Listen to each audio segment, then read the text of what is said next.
परमेश्वर के धन्य नाम की महिमा हो। प्रभात मनन के सत्र 2797 में आप सभी का बड़े प्रेम के साथ स्वागत करता हूँ।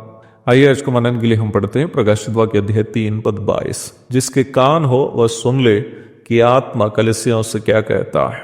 7 स्थानीय कलीसियाओं को जो आसिया माइनर के विभिन्न शहरों में थे भेजे गए 7 संदेशों पर हम इन दिनों में मनन कर रहे हैं। जैसे कि मैंने पूर्व में बताया था, आसिया माइनर पौराणिक रोम साम्राज्य का एक प्रदेश था जिसके अलग अलग प्रांतों में इन कलीसियाएं थी। प्रत्येक संदेश पर हम इन दिनों में मनन करते आ रहे हैं।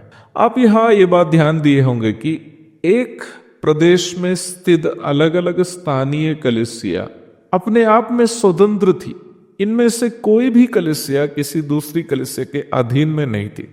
आसिया माइनर के कलीसियाओं का कोई मुख्यालय अथवा हेडक्वार्टर नहीं था। सभी कलीसियाओं के लिए कोई एक बिशप या सेंट्रल पास्टर नहीं था।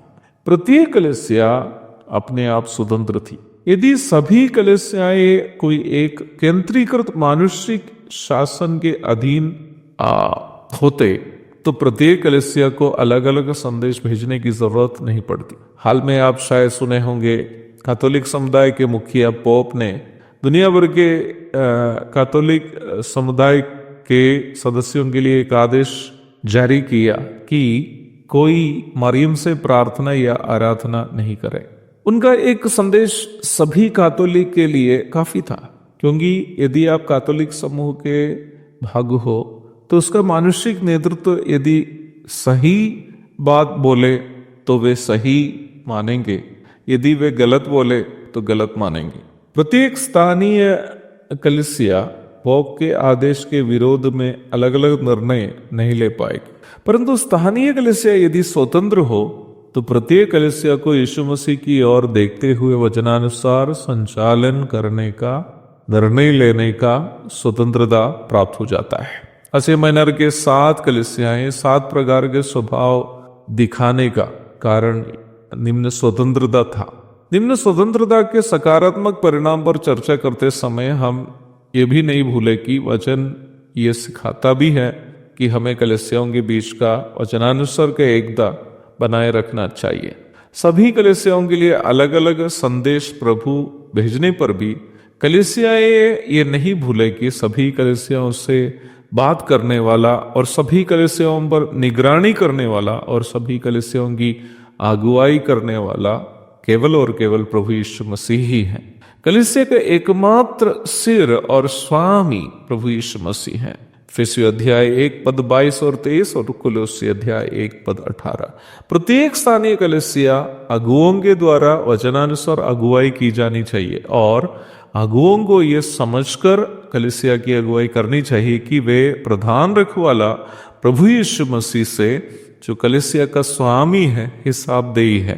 पहला पत्रस अध्याय 5 पद 1 से 3 तक पढ़िएगा। जब अलग अलग स्थानीय कलीसियाएं एक ही प्रभु के अधीन होकर आराधना एवं सेवा का निर्वाह करते हैं, स्वतंत्र होकर भी उनके बीच एक आत्मिक संबंध रहता है, क्योंकि हम एक ही प्रभु के संतान हैं। एकता बनाए रखने का दूसरा आधार हर एक विश्वासी में, चाहे हम अलग अलग स्वतंत्र कलीसिया के सदस्य भी क्यों ना हो, हम प्रत्येक में वास करने वाला पवित्र आत्मा एक दूसरे के साथ सहभागिता रखने के लिए हमें प्रेरित करता है।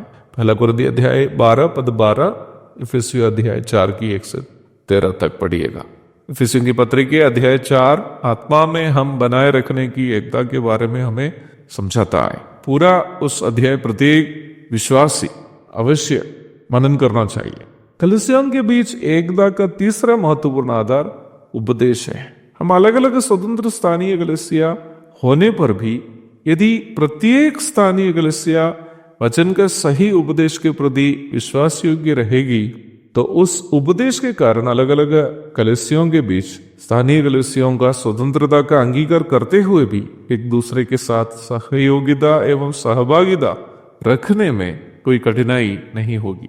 वचन सिखाता है कि ऐसी सहभागिता विश्वासियों के बीच में होनी चाहिए, परंतु शैतान कलीसियाओं में अलग अलग झूठी शिक्षाएं अपने झूठे शिक्षक नामक सेवकों के द्वारा सिखाकर हमें अलग अलग करने में सफल हुआ है।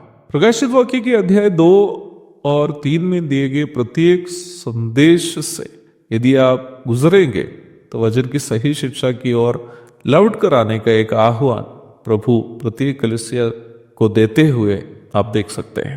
प्रभातमन के द्वारा मुझे सुनने वाले अलग अलग कलीसिया के सदस्यों से भी प्रभु का आह्वान यही है कि आप अपने अपने मसीही समुदाय की शिक्षा को थामे हुए हटीले न रहे, बल्कि वचन की सही शिक्षा में लौट आए ताकि मसीह विश्वासियों के बीच वास्तविक एकता कायम रहे। हाँ, प्रभु यही बात हमें कह रहा है कि उपदेश की ओर लौट कर आ जाए। जिसका कान है वो सुन ले। एक और शुभ दिन की धन्य कामनाओं के साथ आज का मनन में समाप्त करता हूँ। प्रभु आप सबको आशीष दे। आमीन।